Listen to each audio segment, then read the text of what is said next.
بسم اللہ الرحمن الرحیم۔ السلام علیکم دوستو، فرمایا جب کافر بندہ دنیا سے جانے اور آخرت کا رخ کرنے کو ہوتا ہے تو سیاہ چہروں والے فرشتے آسمان سے اس کے پاس آتے ہیں جن کے ساتھ ٹاٹ ہوتے ہیں اور اس کے پاس اتنی دور تک بیٹھ جاتے ہیں جہاں تک اس کی نظر پہنچتی ہے۔ پھر ملک الموت تشریف لاتے ہیں یہاں تک کہ اس کے سر کے پاس بیٹھ جاتے ہیں۔ پھر کہتے ہیں اے خبیث جان، اللہ کی ناراضی کی طرف نکل۔ ملک الموت کا یہ حکم سن کر روح اس کے جسم میں ادھر ادھر بھاگی پھرتی ہے، اس لیے ملک الموت اس کی روح کو اس کے جسم سے اس طرح نکالتے ہیں کہ جیسے کانٹے دار جھاڑی کے اوپر کوئی کپڑا ڈال کر کھینچا جائے۔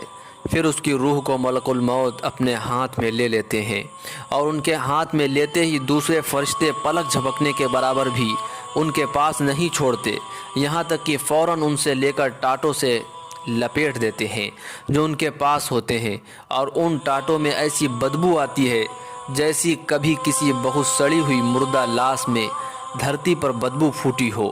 وہ فرشتے اسے لے کر آسمان کی طرف چڑھتے ہیں اور فرشتوں کے جس گروہ پر بھی پہنچتے ہیں وہ کہتے ہیں کہ یہ کون خبیث روح ہے۔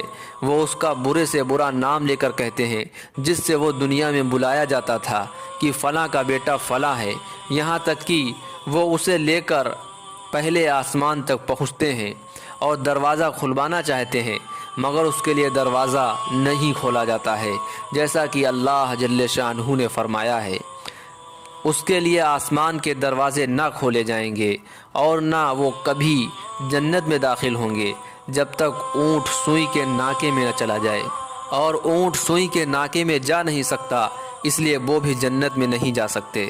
پھر اللہ تعالیٰ فرماتے ہیں کہ اس کو سجین کی کتاب برے اعمال کے دفتر میں لکھ دو جو سب سے نیچے زمین میں ہے، چنانچہ اس کی روح وہاں سے پھینک دی جاتی ہے۔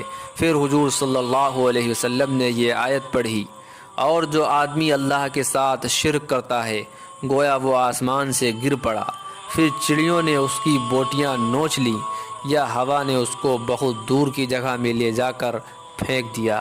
پھر اس کی روح اس کے جسم میں لوٹا دی جاتی ہے اور اس کے پاس دو فرشتے منکر نکیر آتے ہیں اور بٹھا کر پوچھتے ہیں کہ تیرا رب کون ہے؟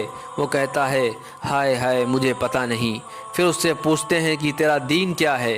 وہ کہتا ہے ہائے ہائے مجھے پتہ نہیں۔ پھر اس سے پوچھتے ہیں کہ یہ آدمی کون ہے جو تمہارے پاس بھیجے گئے؟ وہ کہتا ہے ہائے ہائے مجھے پتہ نہیں۔ جب یہ سوال و جواب ہو چکتے ہیں تو آسمان سے ایک منادی آواز دیتا ہے کہ اس نے جھوٹ کہا، اس کے نیچے آگ بچھا دو اور اس کے لیے دوزخ کا دروازہ کھول دو۔ چنانچہ دوزخ کا دروازہ کھول دیا جاتا ہے اور دوزخ کی گرمی اور گرم لو آتی رہتی ہے اور قبر اس پر تنگ کر دی جاتی ہے، یہاں تک کہ اس کی پسلیاں بھینچ کر آپس میں ادھر ادھر چلی جاتی ہیں، اور اس کے پاس ایک آدمی آتا ہے جو بدصورت اور برے کپڑے پہنے ہوئے ہوتا ہے، اس کے جسم سے بری بدبو آتی ہے۔ وہ آدمی اس سے کہتا ہے کہ مصیبت کی خبر سن لو، یہ وہ دن ہے جس کا تجھ سے وعدہ کیا جاتا تھا۔ وہ کہتا ہے تو کون ہے؟ سچ میں تیری شکل ایسی ہے کہ تو بری خبر سنائے۔ وہ کہتا ہے کہ میں تیرا برا عمل ہوں۔ یہ سن کر وہ اس ڈر سے کہ میں قیامت میں یہاں سے زیادہ عذاب میں گرفتار ہوں گا، وہ کہتا ہے کہ اے رب قیامت قائم نہ کر۔ دوستو، ہم سب بھی اللہ کے عذاب سے پناہ مانگیں۔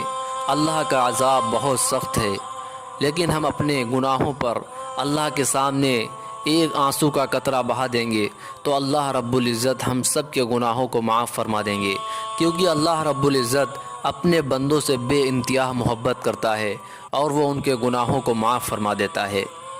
دوستو، اس لیے ہم سب اللہ سے دعا بھی کریں، اللہ رب العزت ہم سب کو دنیا اور آخرت میں کامیاب فرمائے۔